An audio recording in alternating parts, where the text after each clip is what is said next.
பாடகி சுஜித்ரா இவங்களோட குரல் அவ்வளோ அழகா இருக்கும்னு சொல்லலாம். நிறைய பாடல்கள் பாடியிருக்காங்க. இவங்களோட பாடல்கள் எல்லாருக்கும் பிடிச்சமான ஒண்ணா இருக்கும் கூட சொல்லலாம். மே மாசம் 98 அந்த பாடலா இருக்கட்டும், என் செல்ல பேரு ஆப்பிள், அதுக்கப்புறமா இப்போ எஸ்கியூஸ் மீ கந்தசாமி அப்படின்னு சொல்லிட்டு நிறைய பாடல்களை பாடியிருக்காங்க. இவங்களுக்கு குத்துப்பாட்டு அப்படின்னா ரொம்பவே செட் ஆகும். இவங்களோட குரல் மற்ற பாடகர்களை விட ரொம்பவே வேற மாதிரி இருக்கும், ரொம்பவே வைபா இருக்குன்னு கூட சொல்லலாம். இவங்க ஒரு பாடல் கலைஞரா மட்டும் இல்லாம டப்பிங் ஆர்டிஸ்ட், அதுக்கப்புறமா ஆர்ஜே அப்படின்னு பன்முக திறமை கொண்டவங்க. இவங்க சமீப காலமா கொடுக்கக்கூடிய பேட்டிகள் அவ்வளோ வைரல் ஆகுது. அதுக்கு காரணம் ஒரு நடிகர், ஒரு நடிகை, இயக்குனர் இவங்களால் பத்திய நிறைய விஷயங்களை சொல்லுவாங்க. அதாவது நிறைய விஷயங்கள் பார்த்துக்கிட்டோம் அப்படின்னா, அவங்க பண்ணக்கூடிய தப்புகள், என்னென்ன பண்ணாங்க, என்னென்ன லீலைகள் பண்ணாங்க அப்படிங்கிறத சுஜித்ரா வெட்ட வெளிச்சமா பேசுவாங்க. இதுல எந்த அளவுக்கு உண்மை இருக்கு அப்படின்னு தெரியாது. நிறைய பேர் என்ன சொல்லுவாங்கன்னா, சுஜித்ரா பேசுறதுல நிறைய தவறுகள் இருக்கும், அதாவது நிறைய பொய் இருக்கும், நிறைய கற்பனைகள் இருக்கும். அவங்க ஒரு விஷயத்த அவங்களா ஒரு ஸ்டோரியை கிரியேட் பண்ணி நடந்த மாதிரி சொல்றதுல ரொம்பவே வல்லவங்க அப்படின்லாம் சொல்லுவாங்க. ஆனா இன்னொரு தரப்பினர் சுஜித்ரா நிறைய ஹீரோ ஹீரோயின்ஸ் பத்தி தப்பா பேசியிருக்காங்க. அப்படி இருக்கும்போது அந்த நடிகரோ அந்த நடிகையோ எதுக்காக இதை பத்தி வாய் திறக்க மாட்டாங்க, சுஜித்ராவுக்கு ஏன் கண்டனம் தெரிவிக்க மாட்டாங்க? அப்போ அதுல உண்மை இருக்கிறதுனால மட்டும்தான் சுஜித்ரா அப்படி பேசுறாங்க. சுஜித்ரா பேசினா அவங்க நம்மளோட தப்புகளை நிறைய சொல்லிடுவாங்க அப்படின்ற பயத்தினால மட்டும்தான் அந்த நடிகரோ அந்த நடிகையோ இதை பத்தி பேச மாட்டாங்க அப்படின்ற மாதிரி சொல்லியிருக்காங்க. இப்போ ரீசெண்டா பாத்துக்கிட்டோம் அப்படின்னா, விஜய் த்ரிஷா இவங்களோட விவகாரம் தொடர்பாகவும் பாடகி சுஜித்ரா பேசியிருந்தாங்க. அது பெரிய அளவுல வைரலாச்சுன்னு கூட சொல்லலாம், பேசு பொருளாக மாறி இருந்துச்சு. இப்போ ஆரம்ப காலகட்டத்துல நிறைய விஷயங்களை பேசியிருந்தாங்க. இப்போ ரீசெண்டா மறுபடியுமே த்ரிஷா அண்ட் தனுஷ் இவங்க 2 பேருமே ஒரு போதை கும்பல், இவங்க கடலுக்குள்ள போயிட்டு மறைஞ்சிட்டாங்கன்னா ரொம்பவே நல்லா இருக்கும் அப்படின்ற மாதிரி பேசியிருக்காங்க. இப்ப பாடகி சுஜித்ரா, நான் ஏற்கனவே சொன்ன மாதிரி இவங்க பாடல் மட்டும் கிடையாது, ஆர்ஜே, டப்பிங் ஆர்டிஸ்ட், அதுக்கப்புறமா நிறைய பன்முக திறமை கொண்டவங்க. இவங்க ஒரு காலகட்டத்துல ரொம்பவே பீக்ல இருந்தாங்க. ரொம்பவே இவங்களுக்கு வாய்ப்புகள் அப்படிங்கிறது வந்துகிட்டே இருந்துச்சுன்னு சொல்லலாம். ஏன்னா இவங்களோட குரலுக்கு ஒரு தனித்தன்மை இருக்குது. குத்து பாடல்கள் அப்படின்னாலே சுஜித்ராவை சொல்லலாம். ஏன்னா அந்த அளவுக்கு ரொம்பவே செட் ஆகும், நல்ல வைபாவும் இருக்கும். இவங்களோட குரல் ரொம்பவே டிஃப்ரெண்டா இருக்கும். டப்பிங் பொறுத்த வரைக்குமே இவங்களோட குரல் ரொம்பவே நல்லா இருக்கும். ஒரு டைம்ல அந்த சொன்ன மாதிரி தான் ஒரு காலகட்டத்தில் ரொம்பவே பீக்ல இருந்தாங்க. ஆனா திடீர்னு சுஜிலிக்ஸ் அப்படின்ற ஒரு விவகாரம் தான் பெரிய அளவுல பூதாகரமா வெடிச்சது. அந்த பிரச்சனைக்கு அப்புறம் தான் இவங்க சினிமா விட்டு ஒதுங்கிட்டாங்க அப்படின்னு சொல்லலாம்.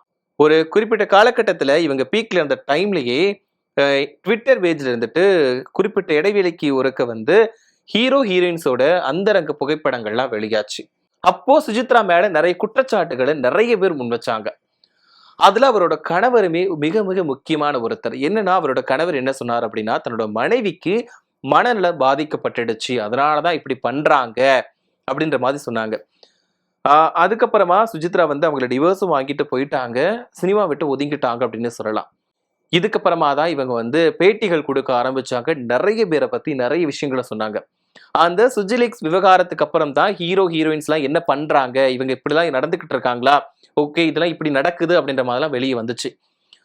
அதுக்கப்புறமா ஒரு சில பேட்டிகள் கொடுக்கும்போது சொல்லியிருக்காங்க, இதுல மிக மிக முக்கியமா இவங்க ட்ரெண்டிங், அதாவது கொஞ்சம் பரபரப்பா பேசப்பட்ட இதுன்னு பார்த்தோம் அப்படின்னா, இவங்க பேசினதுல மிக மிக முக்கியமா பரபரப்பா பேசப்பட்ட விஷயங்கள் என்ன அப்படின்னு பார்த்தோம்னா, தன்னோட கணவருக்கும் நடிகர் தனுஷுக்கும் வேறு விதமான உறவு இருந்துச்சு, இவங்க 2 பேருமே தனி அறையில இருந்தாங்க அப்படின்ற குற்றச்சாட்டை முன் வச்சாங்க.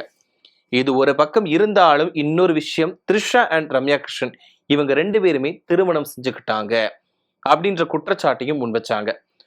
இதுல மிக முக்கியமா நம்மளுடைய நடிகர் கமலஹாசன் வீட்டுல போதைப் பொருள் பார்ட்டி நடந்துச்சு அப்படின்ற மாதிரி குற்றச்சாட்டுகளை முன் வச்சாங்க. இதெல்லாம் பெரிய அளவுல வைரலாச்சு, ரொம்பவே பரபரப்பா பேசப்பட்டுச்சு. இதுக்கு யாருமே எதுவுமே தெரிவிச்சுக்கலன்னு கூட சொல்லிக்கலாம். இப்படி இருக்கக்கூடிய நிலையில சுஜித்ரா பேச ஆரம்பிச்சுட்டாங்க அப்படின்னாலே கண்டிப்பா அதுல ஏதோ ஒரு கான்ட்ரவர்சி இருக்கும் அப்படின்ற மாதிரி தான் எல்லாருமே பார்ப்பாங்க. சுஜித்ரா பேசக்கூடிய விஷயங்கள் எல்லாமே பரபரப்பா மாறிடும் கண்டிப்பா.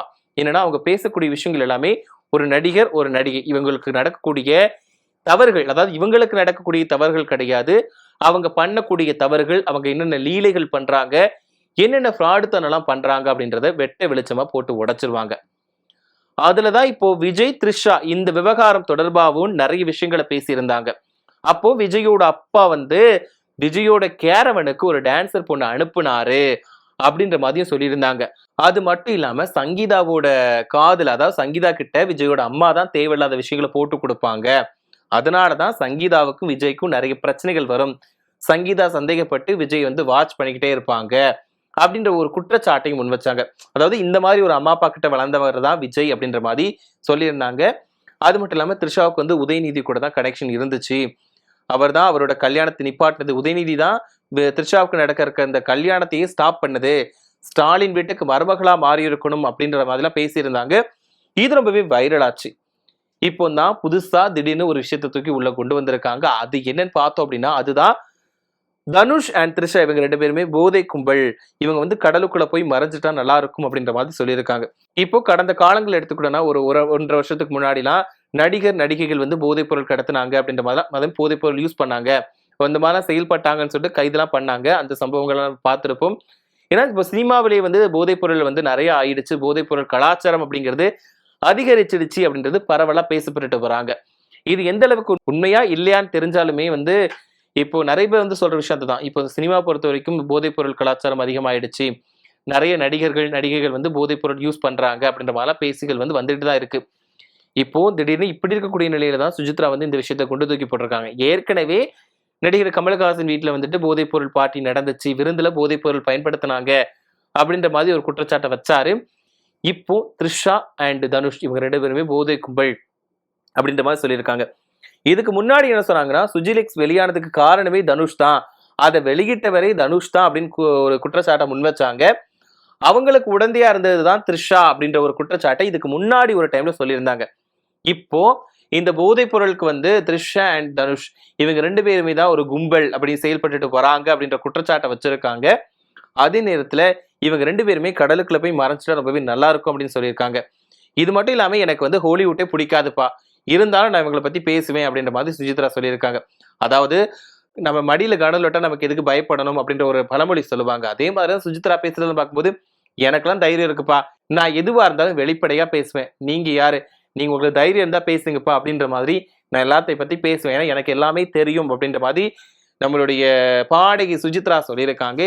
சோ இவங்களோட விஷயங்கள் இதான் நான் ஆரம்பத்திலே சொன்ன மாதிரி தான். சுஜித்ரா பேசுனாங்க அப்படின்னாலே கண்டிப்பா கான்ட்ரவர்சி இருக்கும். இப்போ இந்த விஷயம் தான் ரொம்பவே பரபரப்பா பேசப்படுறது. இப்போ ஒரு சுஜித்ரா வந்து ஒரு பேட்டி கொடுக்குறாங்க, அதை நம்ம பாக்குறோம் அப்படின்னாலே கண்டிப்பா கான்ட்ரவர்சி இருக்கும். இவங்க வந்து கண்டிப்பா இதை ஒரு நடிகை, நடிகரை பத்தி பேசியிருப்பாங்க அப்படின்ற மாதிரி தான் இருக்கும். இப்போ மறுபடியுமே த்ரிஷா பத்தி பேசியிருக்காங்க.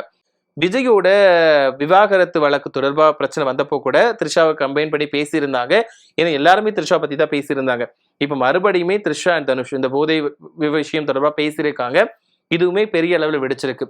சுஜித்ரா பத்தி சுஜித்ரா பேசுறதை பத்தி என்ன நினைக்கிறீங்க? இதுக்கு அப்பாற்பட்டு இவங்க பாடின பாடல்கள் எது பிடிக்கும்? இவங்க டப்பிங் பேசின கதாபாத்திரம் உங்களுக்கு எது பிடிக்கும்? இவங்க மறுபடியும் சினிமா துறைக்கு வந்து பாடுனாங்கன்னா எப்படி இருக்கும் அப்படின்ற உங்களோட கருத்துக்களை மறக்காம கமெண்ட்ல சொல்லுங்க.